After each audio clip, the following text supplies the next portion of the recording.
akan diketengahkan sebanyak 30 mau'izah, 30 nasihat.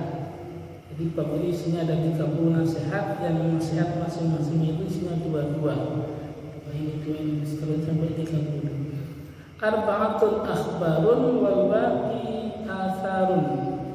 Yang 4 dari 30 nasihat itu bersumber dari akhbar. Akhbar itu hadis, berasal dari hadis Nabi Muhammad SAW.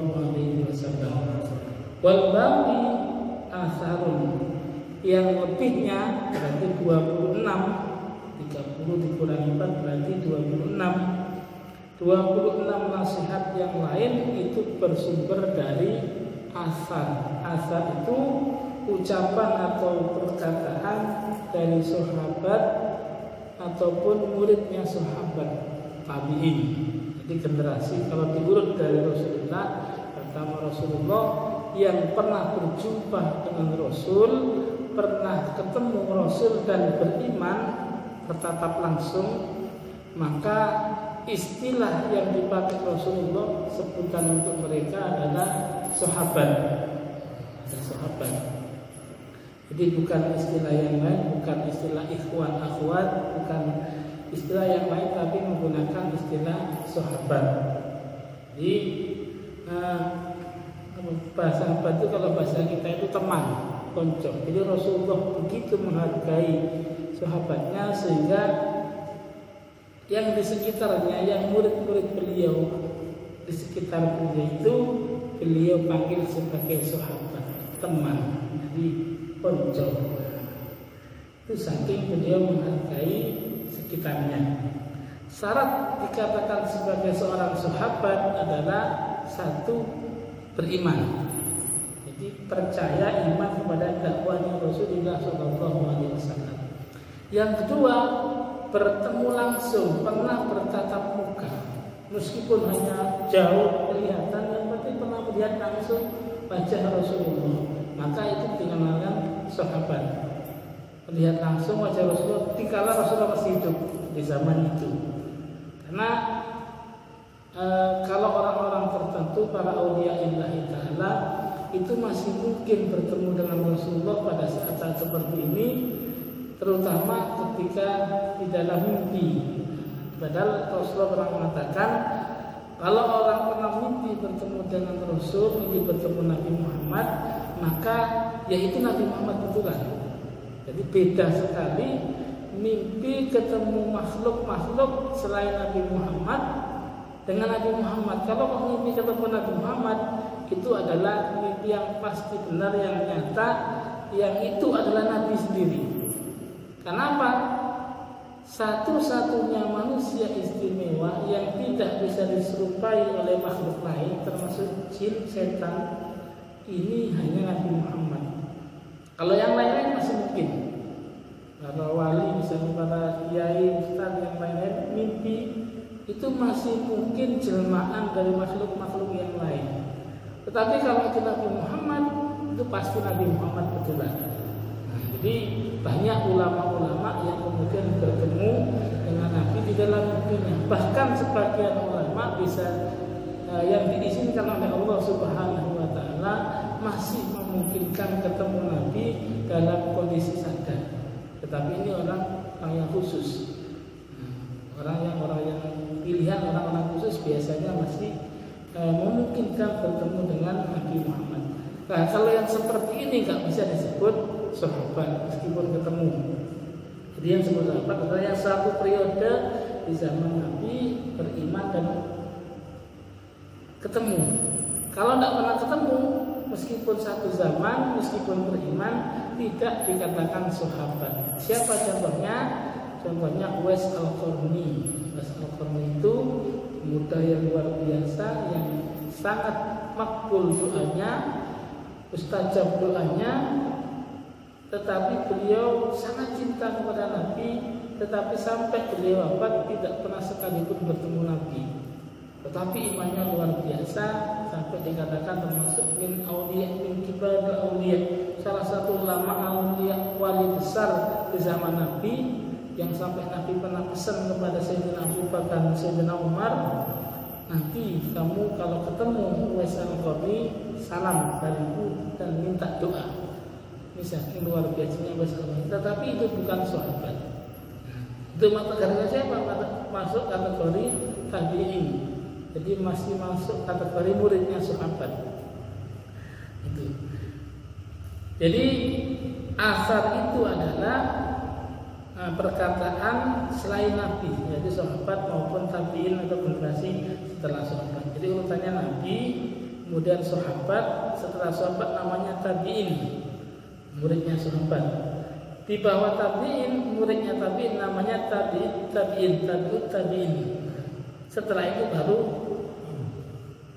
para ulama yang lain. Nah, golongan dari sahabat, kemudian tabi'in dan tabi'in ini masuk kategori generasi salaf.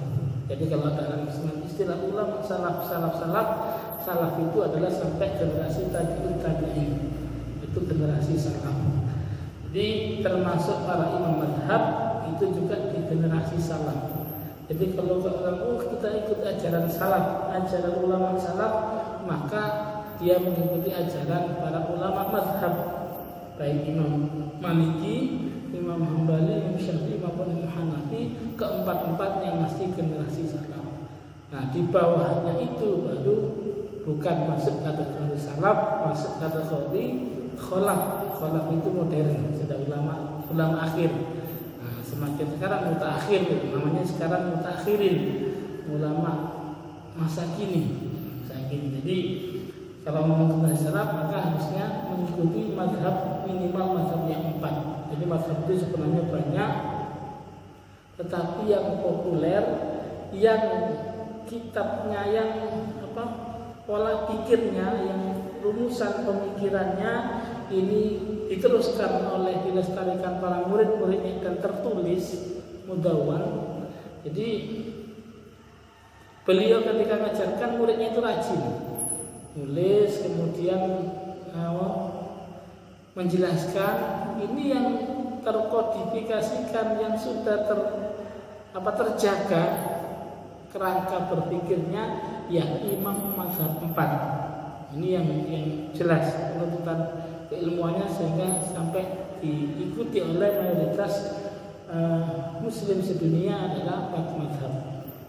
Maka kadang-kadang orang menerjemahkan, termasuk Syekh Hasyim Asy'ari itu dalam mendefinisikan ahlu sunnah untuk sekarang saat ini adalah yang mengikuti salah satu dari mazhab 4. Itu definisi yang paling sederhana. Kenapa? Di luar mazhab 4 ini agak meragukan bukan masalah kebenaran, tetapi karena buku-bukunya, murid-muridnya tidak serajin murid-murid dari imam mazhab 4 ini, sehingga ajarannya terpotong-potong. Jadi di dalam mazhab Syafi'i maupun mazhab yang lain sering mengutip pendapat dari imam mazhab yang lain, termasuk Sufyan al-Tsauri dan yang lain-lain. Ibnu Syaiban itu juga punya mazhab, tetapi kutipannya itu hanya tercecer-cecer, tidak terbukukan rapi seperti halnya 4 mazhab ini. Nah, Imam Syafi'i sendiri itu pernah berguru kepada Imam Malik, pernah berguru kepada Imam Hanafi. Dalam arti berguru, mengambil ilmunya. Jadi kalau berguru langsung, Imam Syafi'i hanya kepada Imam Malik. Ini sempat berguru. Karena kalau kisah yang populer itu, Imam Malik itu orang alim, ahli hadis luar biasa.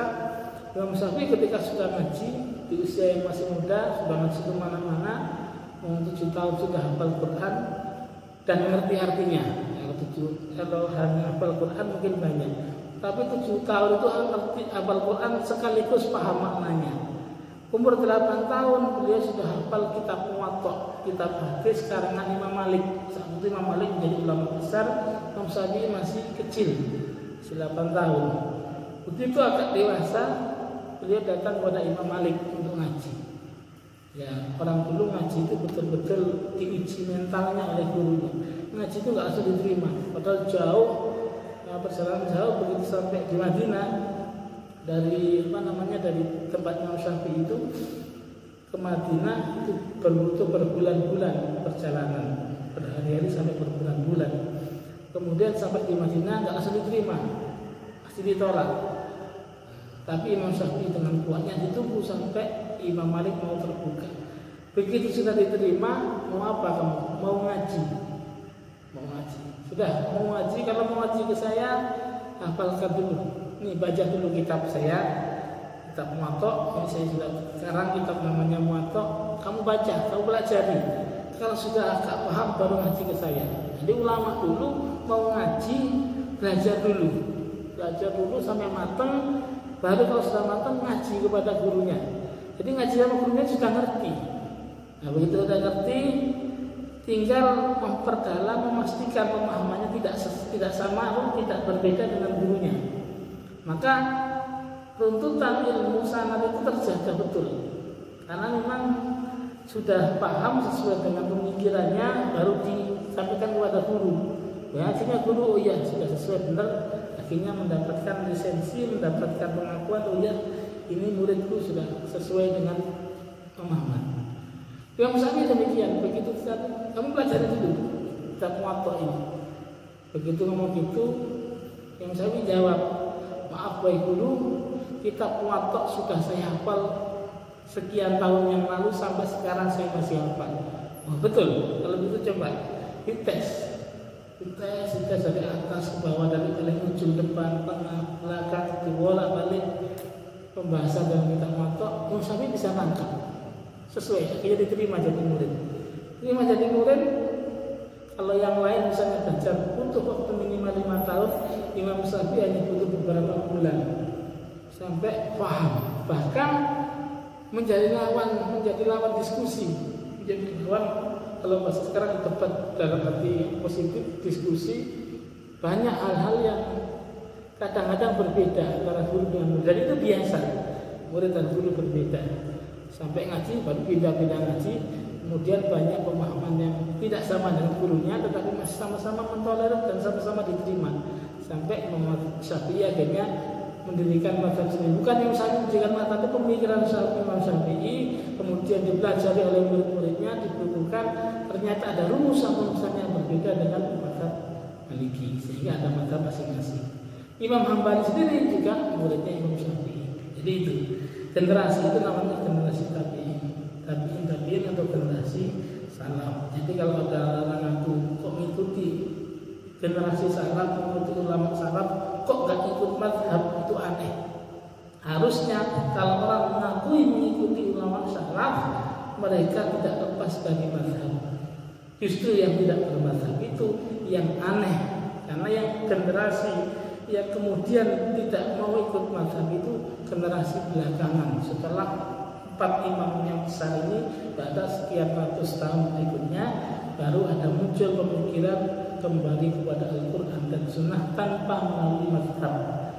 Nah, itu gerakan-gerakan kemudian. Justru gerakan ulama mutakhirin, gerakan ulama kholaf, ulama belakangan. Nah, jadi jargonnya ikut Al-Quran hadis tanpa ikut mazhab, seolah-olah kembali kepada zaman Nabi. Padahal yang paling paham dengan bagaimana wahyu diturunkan, bagaimana kondisi makna dari wahyu itu arahnya kemana, itu generasi pertama, generasi sahabat. Generasi sahabat bisa memberikan pemahaman kepada generasi tabi'in, yang dari generasi tabi'in dan tabi'in inilah yang kemudian ilmu itu kemudian berkembang menjadi disiplin ilmu yang macam-macam itu. Nah, kembali ke tadi, yang nasihat di sini adalah sebagian dari hadis atau khobar atau akhbar, sisanya adalah asar. Asar itu perkataan ulama, perkataan sahabat maupun ulama-ulama tabi'in. Faminhu ay bal maqalatul ula minal munabbihati tsanaiyah, di antara faminhu maka di antara 30 nasihat yang akan dibahas ini atau makalah yang pertama, ma ruwiya 'anil Nabi sallallahu alaihi wasallam, adalah sebagaimana diriwayatkan dari Nabi Muhammad sallallahu alaihi wasallam, annahu qala, bahwa sesungguhnya Nabi bersabda. Jadi makalah atau nasihat yang pertama ini adalah bersumber dari hadis, padahal hadisnya cuma 4. Jadi ini satu pertama guna hadis. Apa hadis yang disampaikan dalam kitab ini? Yang pertama, khoslatani la syai'a afdalu minhuma al-imanu billah wa naf'u lil muslimin. Ada dua perkara, dua hal, la syai'a afdalu minhuma, yang tidak ada satu pun lebih baik, lebih utama daripada keduanya. Jadi itu sudah paling top. Dua perkara, dua hal yang dianggap paling nilainya tertinggi, melebihi yang lain-lain. Amalan yang paling tinggi nilainya, paling utama dibanding amalan-amalan yang lain. Apa al-imanu billah? Yang pertama, iman kepada Allah. Wa naf'u lil muslimin. Yang kedua adalah bermanfaat kepada, memberikan manfaat kepada orang Islam, orang Muslim. Kalau istilah zaman sekarang, al-iman billah hablum minallah, hubungan dengan Allah. Wa naf'ul muslimin adalah hablum minan nas, hubungan dengan manusia. Kalau dua hal ini kok dua-duanya tuntas, imannya sudah beres, bermanfaat bagi orang, itu sudah orang paling sempurna. Insanul kamil. Tadi insan kamil itu hanya nabi. Betul-betul kamil, mukamal itu ya nabi. Tetapi kalau orang dua-duanya ini tercapai dengan baik, maka itulah sesungguhnya orang Islam, orang Muslim, orang mukmin yang paling ideal. Kenapa? Iman ini pondasi, iman ini dasar. Kalau yang lain-lain, yang lain itu adalah setelah ada iman. Jadi kalau ibarat digambarkan sebagai manusia, iman ini adalah kepala. Manusia itu kan dikenali pertama dari wajah, dari kepala. Orang kalau misalnya gak punya tangan, orang ini kan manusia itu utuh, ada bagian, ada kepala, ada tangan, ada kaki.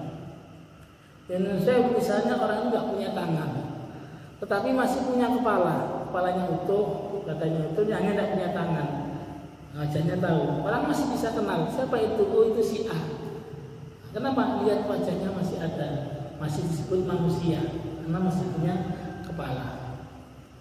Atau gak punya kaki, punya sama, yaitu si A si B, manusia, tapi gak punya kaki. Atau bahkan gak punya kaki, gak punya tangan pun masih disebut manusia. Kalau kita lihat mungkin di daerah Mekah sana, atau di Indonesia juga banyak, kadang-kadang kalau di Mekah itu banyak dulu orang yang tidak punya kaki, tidak punya tangan. Biasanya karena dulu kena had, kena tangkap pencurian, itu dipotong tangan. Potong tangan itu sampai potong tangan, potong kaki bisa habis semua. Itu karena kena had, kena hukuman. Tapi masih disebut manusia karena masih ada kepalanya. Lah kalau ada orang punya tangan utuh, punya kaki utuh, bagian yang tapi tidak ada kepalanya, orang tidak mungkin ikut kepala, tidak mungkin ikut manusia. Paling sebutannya apa?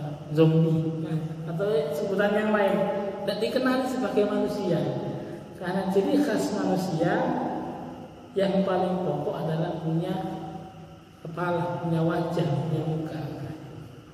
Jadi kalau kepalanya sudah beres, atau orang kepalanya punya kepala tapi kepalanya misalnya rata, tidak ada hidungnya, tidak ada apa, itu kan tidak disebut manusia. Kalau bukan manusia aneh, dan itu tidak mungkin karena manusia ada bagian-bagian vital yang ada di kepala. Kamu ada mata, ada hidung, ada mulut yang menjadi bagian vital karena ini saluran pernapasan. Nah itu termasuk iman. Jadi iman itu bisa disebut pokok atau yang paling utama. Jadi iman itu yang paling utama, pokok, sehingga kalau ibarat manusia itu adalah kepalanya. Kalau orang itu masih punya kepala, apalagi kepalanya sudah beres, berarti imannya beres, maka dia layak disebut oleh manusia. Nah, yang paling baik adalah pertama iman kepada Allah Subhanahu wa taala. Iman. Ada iman yang rukun iman 6 itu.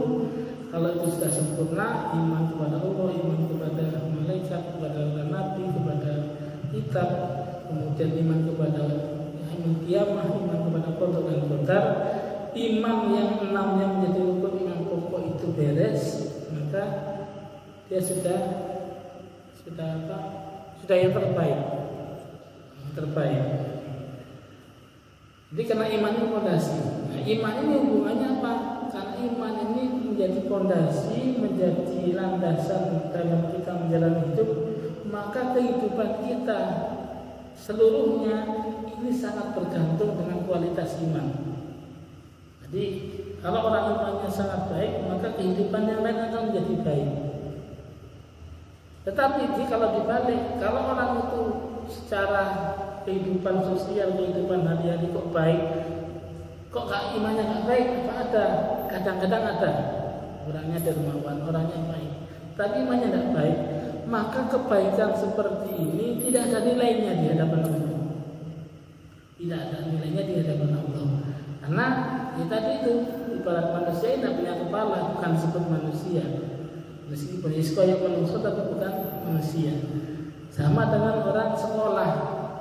Orang sekolah itu syarat dia dapat ijazah dan disebut sebagai murid. Kalau lulus dapat ijazah dan disebut sebagai siswa, sebagai murid, syaratnya kan daftar dulu. Dia terdaftar kalau sekarang punya NISN, ya bagus ya, NISN, nomor induk siswa nasional, baru diakui sebagai murid, sebagai siswa. Mbok misalnya orang itu nggak pinter, bodoh, sekalipun otaknya betul-betul tumpul, tapi kalau dia daftar memenuhi syarat dan diterima dan dapat nomor NISN, dapat nomor induk siswa nasional, maka gelarnya adalah murid, gelarnya adalah siswa. Tetapi kalau ada orang pintar, orang otaknya cerdas, luar biasa, jenius, mungkin di atas jenius, tidak pernah daftar sekolah, tidak punya NISN, sepinter apapun dia tidak bisa disebut murid. Sepinter apapun tidak bisa disebut sebagai siswa. Ya dia orang pintar gitu saja.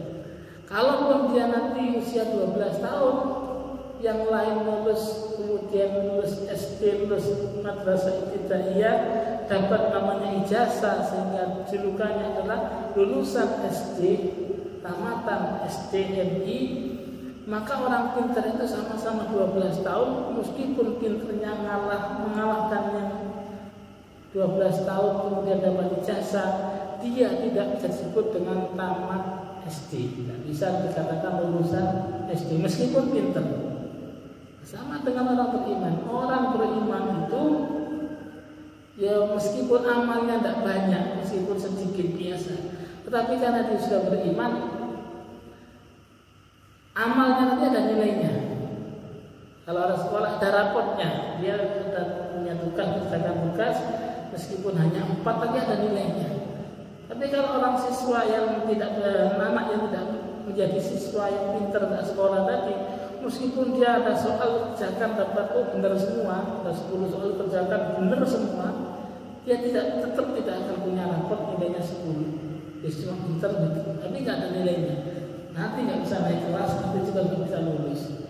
Nah, beda dengan orang mukmin juga begitu. Orang mukmin itu meskipun amalnya tidak banyak, tetapi masih ada nilainya di hadapan Allah.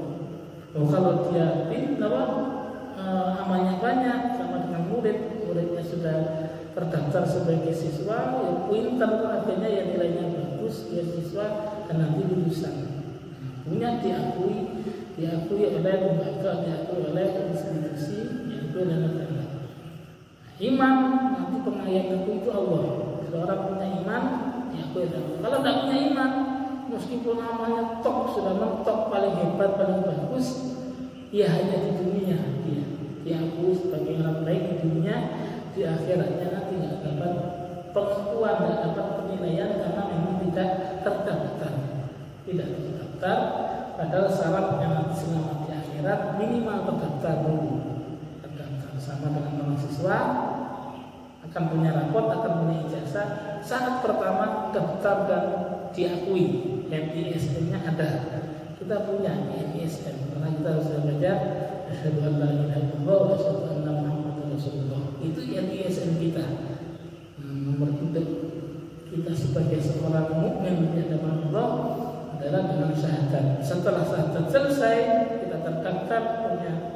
Itu tinggal dibuktikan. Nah, sholatnya bagaimana? Tinggal ngisi. Oh, absennya bagaimana? Absen kita itu sholat. absen sekolah kok nggak pernah absen, meskipun online kan harus absen, bukan nggak pernah absen ya, nanti sangat mengurangi nilai. Baru nanti zakatnya bagaimana, kemudian puasanya bagaimana, amal-amal yang lain, semua ada penilaian masing-masing. Jadi yang utama orang siswa itu kalau sudah rajin, oh ini anaknya rajin, tidak pernah telat, tidak pernah tidak masuk kecuali sakit.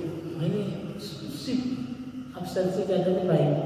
Umpama nilainya tidak terlalu baik, tidak terlalu pinter, mesti dapat pertimbangan. Oh ini ya anaknya rajin, semangat, kemudian tidak pernah absen, mesti nilainya baik. Sama dengan kita, ketika sholat kita baik, oh sholatnya baik, maka amal yang lain sudahlah meskipun tidak baik-baik, yang penting dia rajin, yang penting sholatnya baik, nanti penilaiannya adalah baik. Itu jadi itu iman, dasar adalah iman, sama dengan orang punya uang. Orang punya uang di bank. Kalau orang tidak pernah nabung di bank, tidak punya rekening, maka kalau orang punya rekening, kalau ada orang ngirim oleh bank, ya bisa karena kita punya rekening. Oh ya, saya ada uang di rekeningnya, nyampe. Tapi kalau ada orang dapat bantuan, syaratnya itu harus punya rekening. Kalau nggak punya rekening, ya nggak akan dapat bantuan. Nggak akan kita dapat nyampe uang karena syaratnya harus punya rekening. Jadi pahala kita itu harus ada rekeningnya. Rekeningnya itu iman. Amal itu akan dinilai kalau ada iman. Jadi syarat pertama, wanafulil muslimin, yang kedua bermanfaat bagi sesama.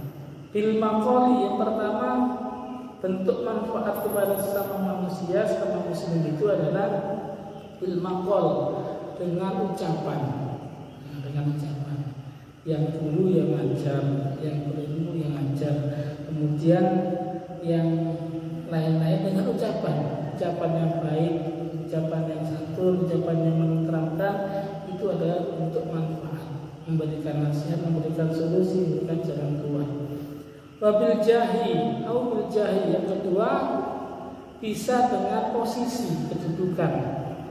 Kalau misalnya menjadi pejabat, maka dengan jabatannya dia bisa memberikan manfaat, menjadi anggota legislatif, anggota DPR. Nah, dengan anggota DPR-nya, dengan kedudukannya sebagai legislatif, dia bisa memberikan manfaat. Itu bentuk-bentuk berikan manfaat. Bil mal, atau bagi yang punya harta, punya kekayaan, bisa bermanfaat dengan kekayaannya, bangun masjid, atau yang lain-lain. Karena punya harta, punya kekayaan, maka dia bisa digunakan untuk memberikan manfaat kepada semua. Bil badan, yang terakhir adalah bil badan, dengan tenaga. Bisa dengan tenaga.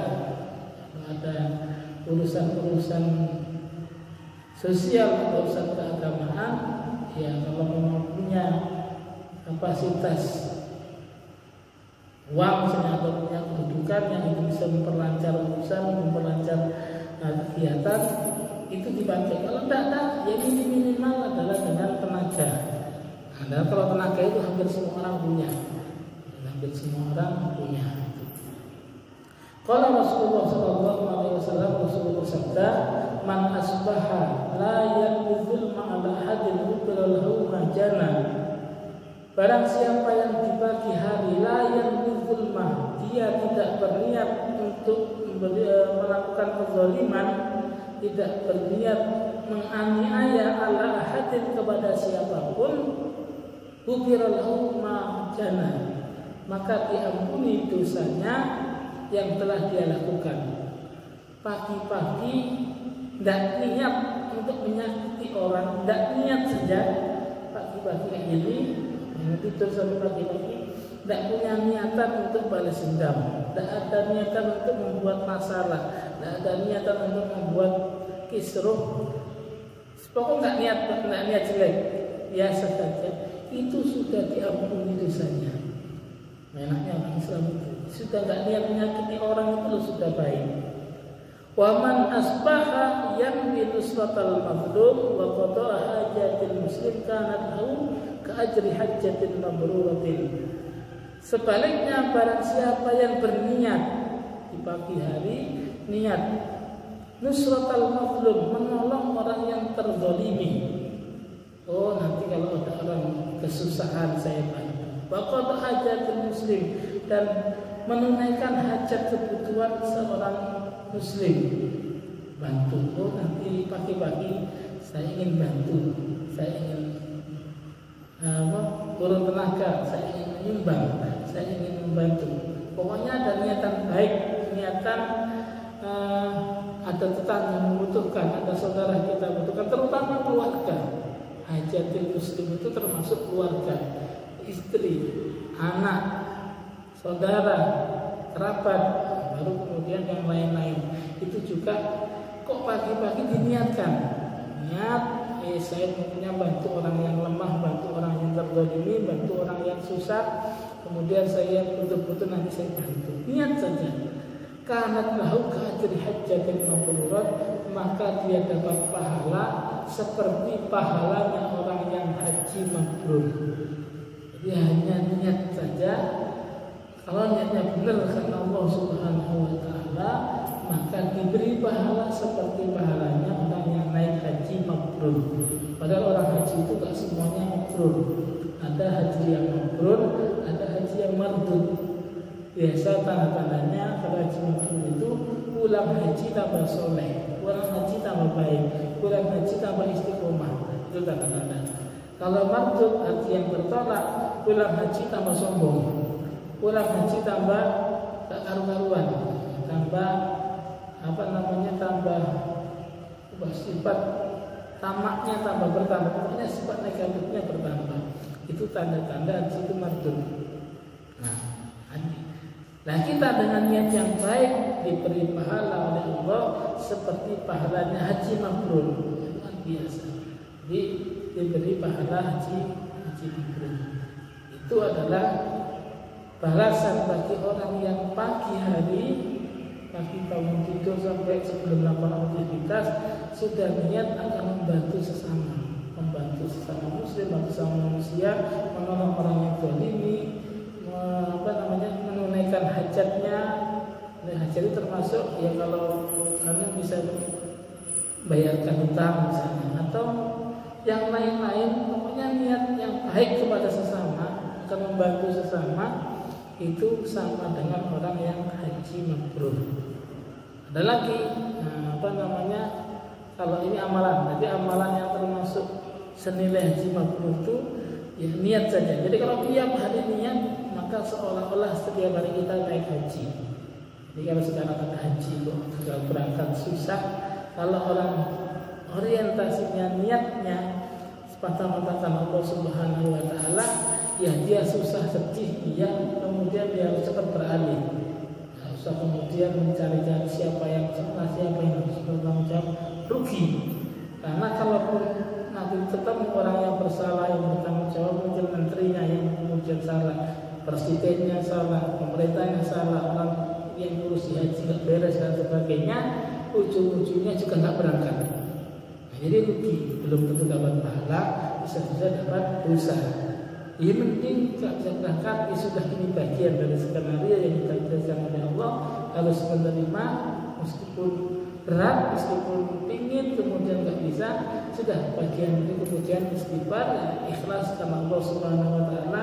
Cari amalan yang lain yang istighfar. Salah satunya setiap hari niat berbuat baik kepada sesama. Atau ini yang lebih baik lagi, kalau habis sholat subuh kemudian melanjutkan dengan zikir, termasuk zikir itu yang ngaji seperti ini zikir. Pokoknya amalan-amalan yang baik, baca sholawat, baca Quran, ngaji, pengajian seperti ini, atau yang lain-lain selain urusan duniawi, selain urusan yang tidak orientasinya akhirat. Pokoknya urusan ngaji, wirid, sembarang ngaji, baca Quran sampai terbitnya matahari. Kemudian setelah terbit matahari 10 menit berikutnya, kalau terbit matahari nggak boleh sholat.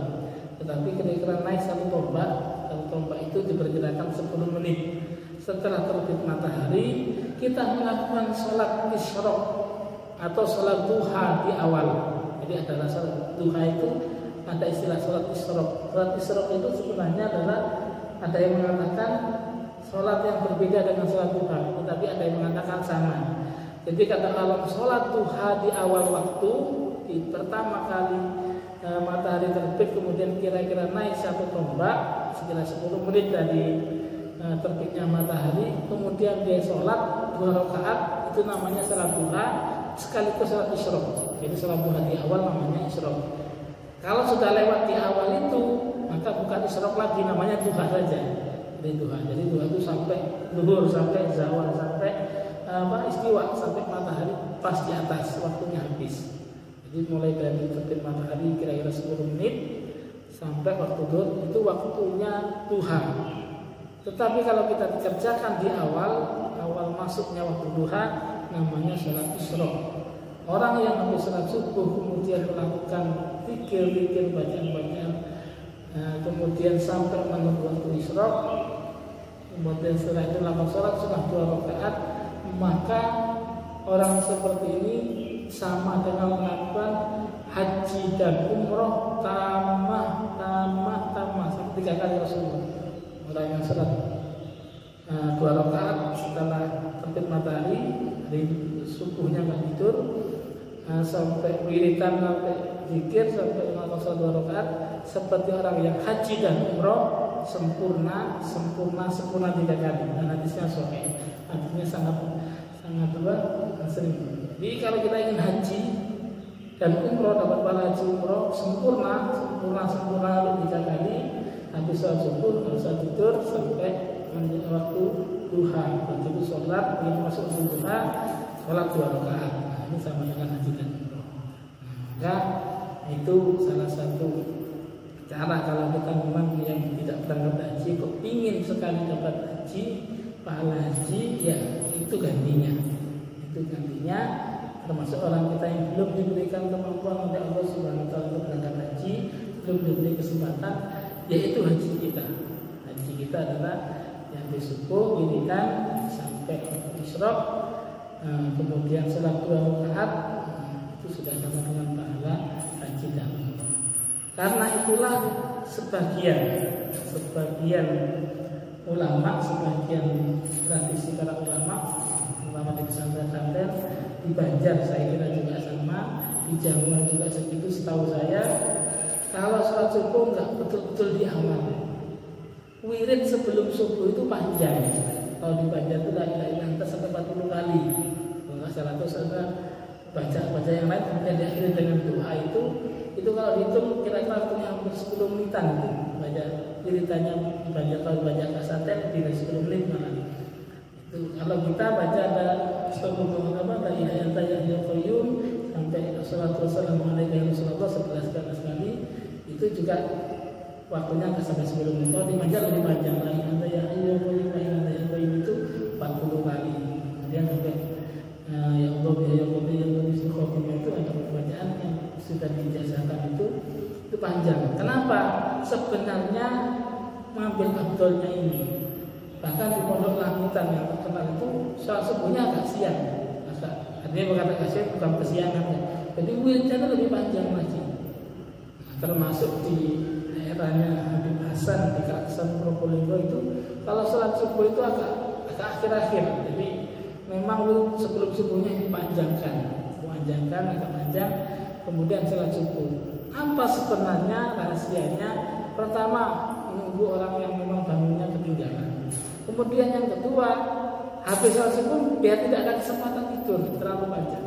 Jadi kalau subuhnya tahu habis sholat subuh panjang waktunya untuk menuju ke terbit matahari, akhirnya aktivitas yang paling enak, paling nyaman ya tidur. Padahal itu kalau bisa dihindari. Nah, baru kemudian kalau itu agak akhir, maka setelah wirid tidak lama kemudian terbit matahari, sholat 2 rakaat. Nah, kalau 2 rakaat selesai, kalau orang yang biasa tidak tidur malam, namanya kiai itu baru setelah sholat itu beliau ini baru istirahat. Kadang-kadang lanjut ngajar sampai jam 9, 10, jam 10 baru istirahat sampai zuhur. Itu biasanya kebiasaan para ulama-ulama begitu. Jadi menghindari tidur setelah subuh karena tidak baik, dan kesehatan juga tidak baik. Itu amalia yang bisa kita kerjakan agar kita dapat pahala seperti pahalanya tajil itu. Maka 2 pertemuan terakhir ini saya sengaja agak sedikit panjang karena memang biar tidak tidur sambil besok. Siapa tahu kita sekali tidak seminggu sekali setiap hari Jumat kita haji dan umroh sama-sama. Terus itu haji umroh sama. Ini kan benar 5 menit saya akhir dipanjangkan. Kecuali kalau ada yang keperluan lain ya bisa meninggalkan. Tapi kalau mungkin ada keperluan yang mendesak, nanti ada hal yang lain, ya hajinya sama-sama di masjid misalnya. Oh, di sini kita menunggu sholat sama dengan naik haji sama-sama. Ini kita agak sengaja dipanjangkan sedikit dari kita. Mudah-mudahan ini tidak memberatkan kita semua. Demikian, mudah-mudahan ada manfaatnya. Kurang lebihnya maaf. Kita akhiri dengan baca untuk menjadi subhanallah wa bihamdika asyhadu an la ilaha illa anta astaghfiruka wa atubu ilaik. Rabbana taqabbal minna bisidil Fatihah. A'udzu billahi minasyaitonir rajim. Bismillah. Iyyaka na'budu wa iyyaka nasta'in. Allahumma bika Assalamualaikum warahmatullahi wabarakatuh. Waalaikumsalam.